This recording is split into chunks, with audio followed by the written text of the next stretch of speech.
This is a tool for projectors which can just as well be used for screen sharing. Here you have your paper to communicate whatever you want. I have it here for instructions.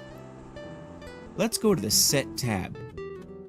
To start the semester, set the date and scroll down to change the courses you're offering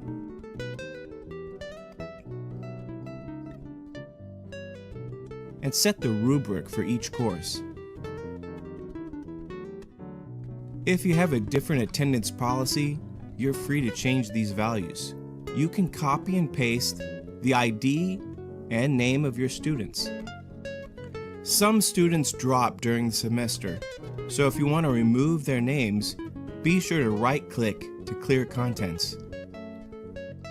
For the multiple choice game, you can assign teams, and students get points for their team so long as they're in class. Then go to the classroom and enter your course details. Next, you determine what the value of each test will be.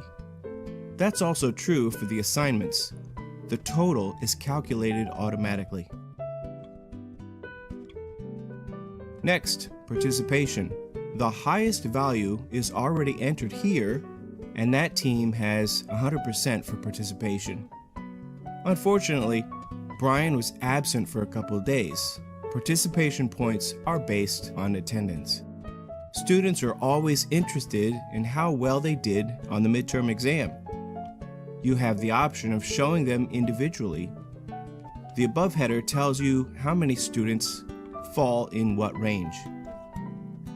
You can use the auxiliary tests for projects or assignments. If you need to curve grades, these values are important. Assume everyone gets 100 points on the final, then go to the Set tab to see the graph. If your university administration asks for more A's at the last minute, then you can adjust the value here. If I need more A's in my Monday class, I can adjust it and print the results. Then go to the next class and so on. At the beginning of the semester, print the attendance sheet. At the end of the semester, print the reports and student comments.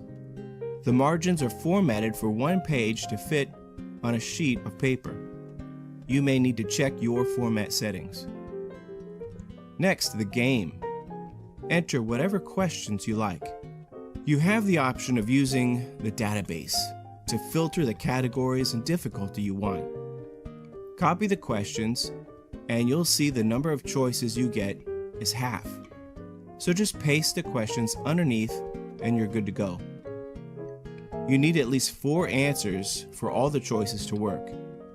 If you want your choices to be more randomized, set this number to 2 and make another duplicate of your list.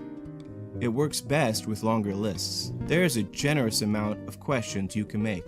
Go back to your classroom and have fun.